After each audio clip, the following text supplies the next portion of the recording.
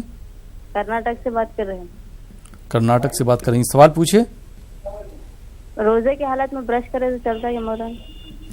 ابھی اس کا جواب دیا جا چکا ہے، اگر وقت رہا تو انشاءاللہ پھر اس کا جواب لے لیں گے. بہت بہت شکریہ. جی مفتی صاحب کیا جواب دینا چاہیں گے؟ حیدرآباد سے سوال کیا تھا پٹنچیرو سے کہ کمر کی جو ہڈی ہوتی ہے وہ اوپر تھوڑی سی سرک گئی ہے، ڈاکٹر صاحب نے روزے رکھنے کے لیے منع کیا ہے.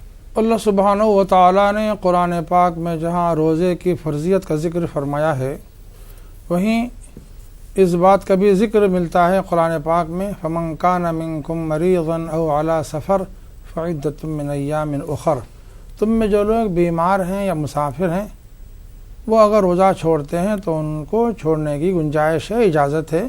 البتہ فَعِدَّةٌ مِّنْ أَيَّامٍ أُخَرَ، بعد میں کبھی ان کو اس کی قضا کرنا ضروری ہے کہ ان روزوں کی وہ گنتی کر لیں.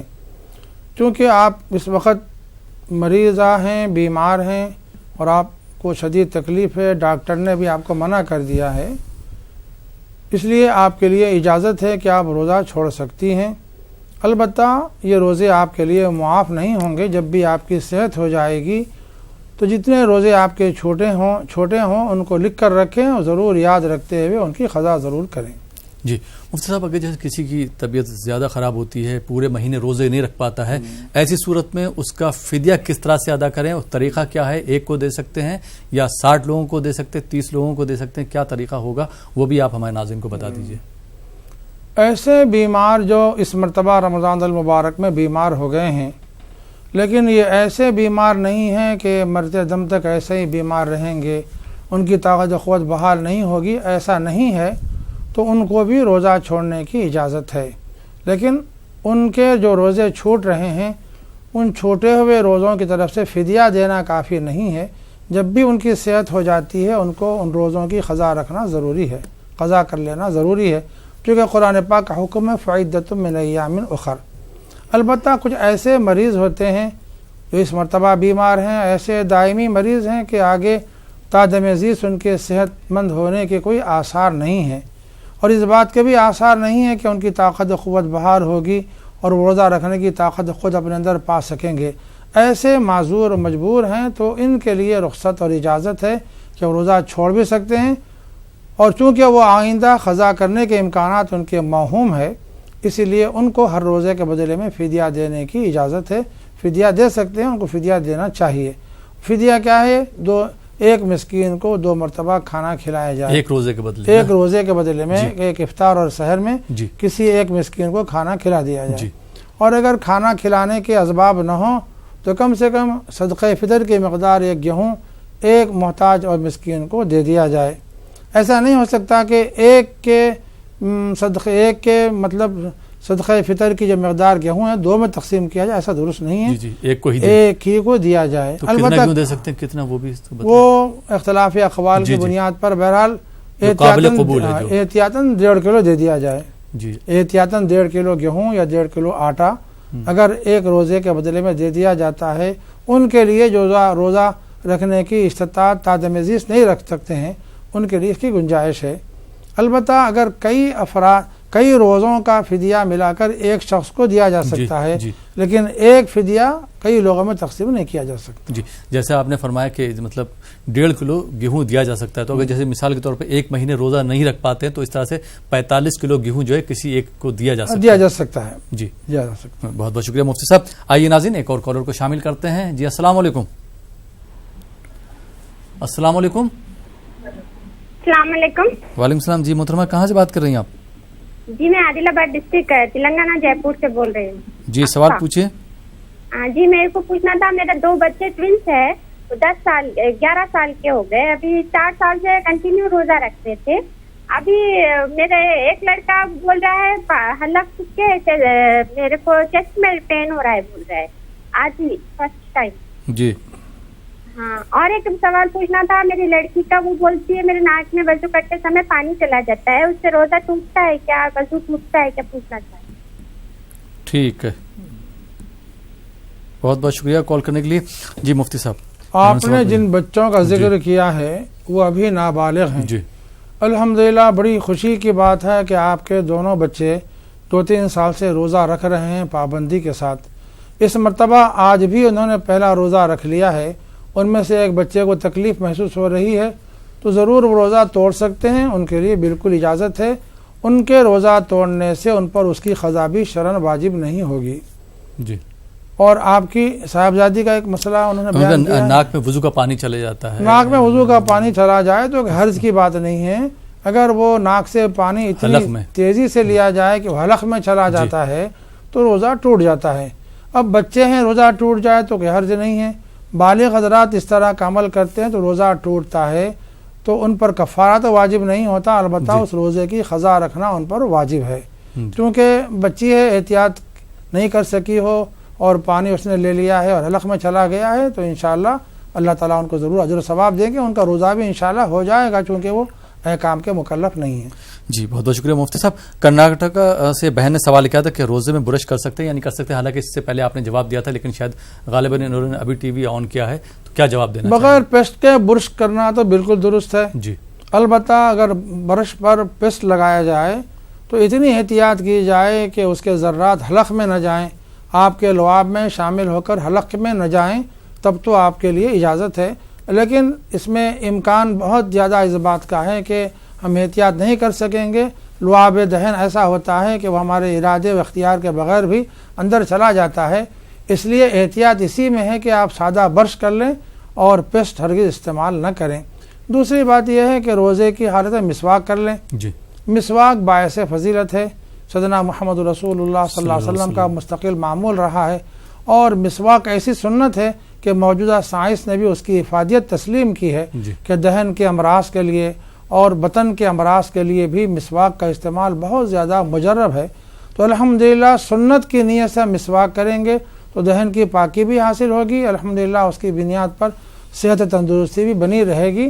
تو اس لیے روزوں کی حالت میں خاص طور سے بجائے برش اور پیسٹ کے مسواک کا کثرت سے اہتمام کرنا چاہیے. جی بہت بہت شکریہ مفتی صاحب، آپ ہمارے اسٹوڈیو میں تشریف لائے. عمران صاحب آپ کو بھی بہت بہت شکریہ کہ آپ نے ہمارے ناظرین کی فرمائش پر حمد اور نعت کا نذرانہ پیش کیا. بہت بہت شکریہ.